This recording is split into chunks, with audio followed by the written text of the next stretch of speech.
The space gets tighter, more claustrophobic as people arrive. The square is quite large, but not enough to hold District 12's population of about 8,000.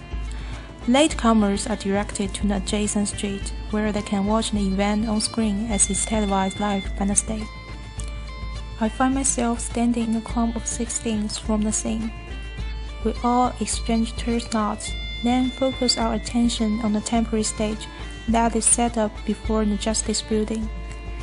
It holds 3 chairs, a podium, and 2 large glass balls, one for the boys and one for the girls.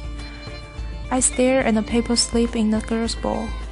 20 of them have Katniss Everdeen written on them in careful handwriting.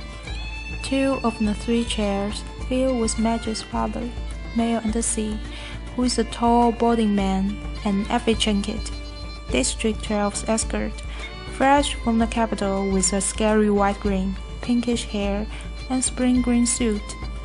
They murmur to each other and then look with concern at the empty seat. Just as the town clock strikes 2, the mayor steps up to the podium and begins to read. It's the same story every year. It tells of the history of Panem, a country that rose up out of the ashes of a place that was once called North America. He lists the disasters, the droughts, the storms, the fires, the encroaching seas that swallowed up so much of the land, the brutal war for what little sustenance remained. The result was Panem, a shining capital reigned by 13 districts, which brought peace and prosperity to its citizens. Then came the dark days, the uprising of the district against the capital. 12 were defeated, the 13th obliterated. The Treaty of Treason gave us a new laws to guarantee peace and, as our yearly reminder that the dark days must never be repeated, it gave us the Hunger Games. The rules of the Hunger Games are simple. In punishment for the uprising, each of the 12 districts must provide 1 girl and 1 boy, called tribute, to participate. The 24 tributes will be imprisoned in a vast outdoor arena that could hold anything from the burning desert to a frozen wasteland. Over a period of several weeks, the competitors must fight to the death. The last tribute standing wins. Taking the kids from our district, forcing them to kill one another while we watch. This is the capital's way of reminding us how lowly we are at their mercy, how little chance we will stand of surviving another rebellion. Whatever words they use, the real message is clear. Look how we take your children and sacrifice them, and there's nothing you can do. If you lift a finger, we will destroy every last one of you, just as we did in District 13. To make it humiliating as well as torturous, the capital requires us to treat the Hunger Games as a festivity, a sporting event pitting every district against the others. The last tribute alive receives a life of ease back home, and their district will be showered with prizes, largely consisting of food.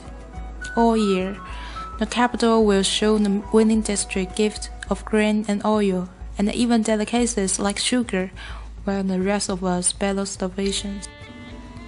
It is both a time for repentance and a time for thanks, intones the mayor. Then he reads the list of past District 12 victors. In 74 years, we have had exactly 2. Only one is still alive, Hamish Abernathy, a paunchy middle-aged man, who at this moment appears hollering something unintelligible, staggers onto the stage and falls into the 3rd chair. He's drunk, very. The crowd responds with its token applause, but he's confused and tries to give Effie Trinket a big hug, which she barely managed to fend off. The mayor looks distressed. Since all of this is being televised, right now, District 12 is in the laughingstock of Panem, and he knows it. He quickly tries to put attention back to the ribbon by introducing Effie Trinket. Bright and bubbly as ever, Effie Trinket throws to the podium and gives her signature.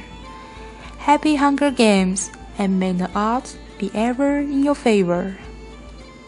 Her pink hair must be a wig, because her curls have shifted slightly off-center since her encounter with Hamish. She goes on a bit about what an honor it is to be here, although everyone knows she's just aching to get pumped up to a better district where they have proper victors, not drunks who molest you in front of the entire nation. Through the crowd, I spot Gale looking back at me with a ghost of a smile. As rippings go, this one at least has a slight entertainment factor. But suddenly, I am thinking of Gale and his 42 names in that big glass ball, and how the odds are not in his favor. Not compared to a lot of the boys. And maybe he's thinking the same thing about me because his face darkens and he turns away.